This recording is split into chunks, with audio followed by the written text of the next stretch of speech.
Hello guys, welcome back to my YouTube channel. අද video එක මම ඔයාලත් එක්ක ෂෙයා කරගන්නේ අපේ ගමේ පන්සලේ ලස්සන ගැන. ඉතින් බලන්නකෝ අපේ ගමේ පන්සල ලස්සනයිද කියලා. ඉතින් දිගට මාත් එක්ක රැඳිලා ඉන්න. අද මම ආවා අපේ ගමේ පන්සලට.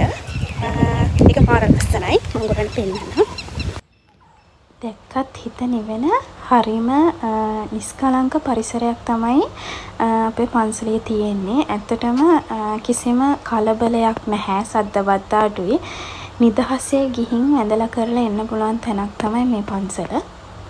ඔයාලත් බලන්නකෝ වීඩියෝ එකේ මම ඉස්සරහට වීඩියෝස් තව දානවා. ඒකෙන් බලන්නකෝ ඔයාලත්. අපි මේ වෙසක් පොයට පහුවෙන්න දවසේ තමයි ගියේ. එතකොට අපි ගියේ දවල් 12ට කිට්ටු කරලා. ඒ වෙලාවේ කොහොමත් වැඩි සෙනග නැහැ. හවසට තමයි සෙනග එන්නේ. මොකද ගලට අවුව වැටෙනකොට රත් වෙනවනේ.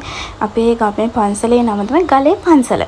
ඉතින් ගලක් උඩ තියෙන නිසා තමයි මේකට අපි ගලේ පන්සල කියලා කියන්නේ. හරිම ලස්සනයි. සීතල හුළඟයි, කොළපාට පරිසරයයි, කුරුල්ලන්ගේ කිචිපිචි හඬයි මේ ඔක්කොමත් එක්ක බුදුහාමුදුරන්ට වඳින්න තියනවා කියන්නේ හිත නිදහස්ම නිදහස් තැනක් කියලා මට හිතෙනවා. ඇත්තටම මේ පරිසරය කිසිම සද්දයක් බද්දයක් නැහැ. ඇහෙන්නෙම කුරුල්ලන්ගේ හඬ විතරයි. ඔයාලට මම ඒක පෙන්නන්නම්.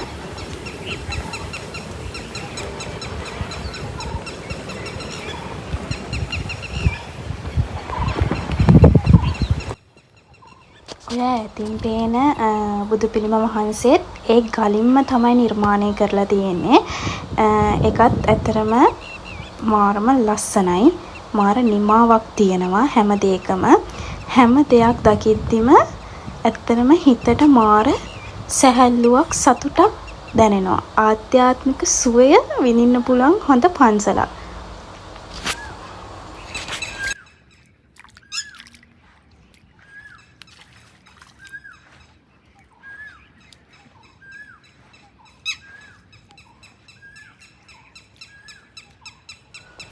මේ ඔක්කොම බුදු පිළිම වහන්සේලා ගලින් තමයි නිර්මාණය කරලා තියෙන්නේ.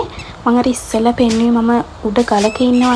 ඒ ගලෙන් පහළට බැස්සහම තමයි මේ ඔක්කොම නිර්මාණය ගල් වලින් කරලා තියෙන්නේ.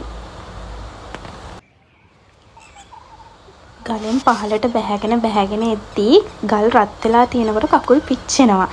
හැබැයි මේ දිය කඩਿති වලින් අපේ කකුල් පිච්චෙන එක අඩු කරනවා. ඒකත් සබහාදාමේ ලස්සන නිර්මාණයක් විදිහට මම දකිනවා.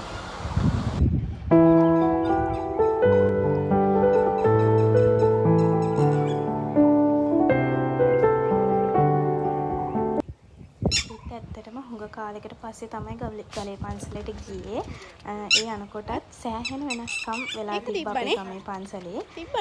අපිටත් හිතාගන්න බෑ මේක අපේ ගමේ පන්සලමද කියලා. ඒ තරම්ම විශාල දියුණුවක් වෙලා තියෙනවා. ඉතින් හරිම සතුටුයි, හරිම ආඩම්බරයි. මේක මගේ ගම. ගමේ තියෙන පන්සල මේ තරම් වැඩි දියුණු වෙලා ආධ්‍යාත්මික සුවය ලබා ගන්න පුළුවන් තැනක් විදිහට මේක මේ විදිහට නිර්මාණය කරලා තියෙන එක ගැන මම මාරම සතුටු වෙනවා. ඉතින් ඔයාලා වෙසක් එකට මොකද කළේ? දන්සල් වැන්දද? පන්සල් ගියාද? ඔයාලගේ පන්සලත් මේ වගේ ලස්සනද? ඉතින් කමෙන්ට් එකක් දාගෙන යන්න. ඔයාලා මොකද කළේ කියලා වෙන්නන්න. ඉතින් අදට මගේ vlog එක ඉවරයි. තවත් vlog එකකින් ඔයාලා හැමෝම එක්ක එනකන් සතුටින් පරිස්සමින් ඉන්න. bye bye.